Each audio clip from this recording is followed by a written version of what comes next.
สบายดีเนาะมื้อนี้เฮาก็สิมารีแอคชั่นเพลงขับน้ำสะดุ้ง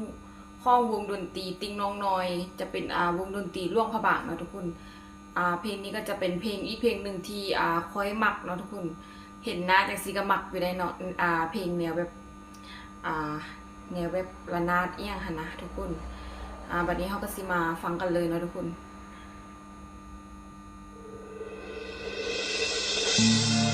ถามข่าวเจ้านั้นลุกแห่ห้องกำมาฝ่ายทางได้มาน้องเอ๋ยทูลขมองมาน้องนั้นเครื่องพระไทยยังจึงดุงเดินมาอ้าย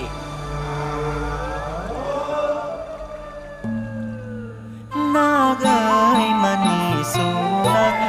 สมสลายตาแดงอ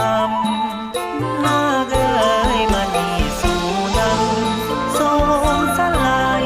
ตาแดงอำจีกมาให้อายเขียวยำอายจะลำให้น้องได้ฟังจีกมา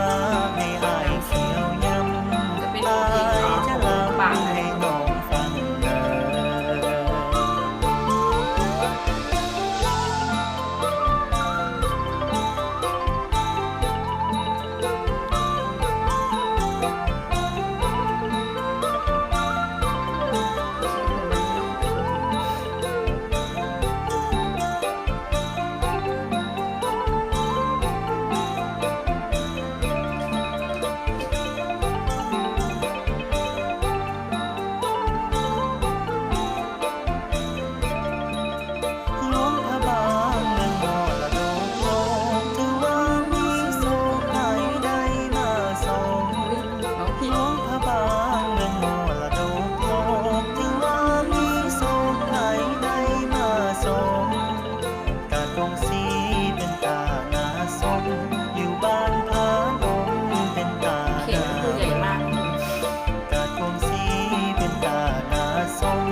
คน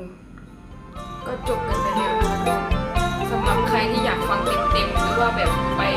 สนับสนุนแบบวงดนตรีลาววงดนตรีติ๊งน้องน้อยของหลวงพระบางนะทุกคนผู้ได้สนใจก็สามารถเข้าไปเบิ่งได้นะทุกคนแนะนำเลยเพลงลาวเฮาก็ม่วนในซุมเจ้าเพลงลาวเฮาก็ม่วนบ่แพ้ชาติใดในโลกเด้อซุมเจ้า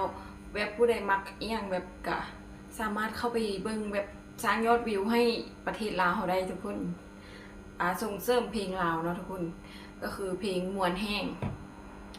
ใครอยากไปเบิ่งก็สามารถพิมพ์นะจ๊ะเข้าไปดูได้โอเคทุกคนเราไปกันแล้วนะทุกคนสวัสดีนะจ๊ะบ๊ายบาย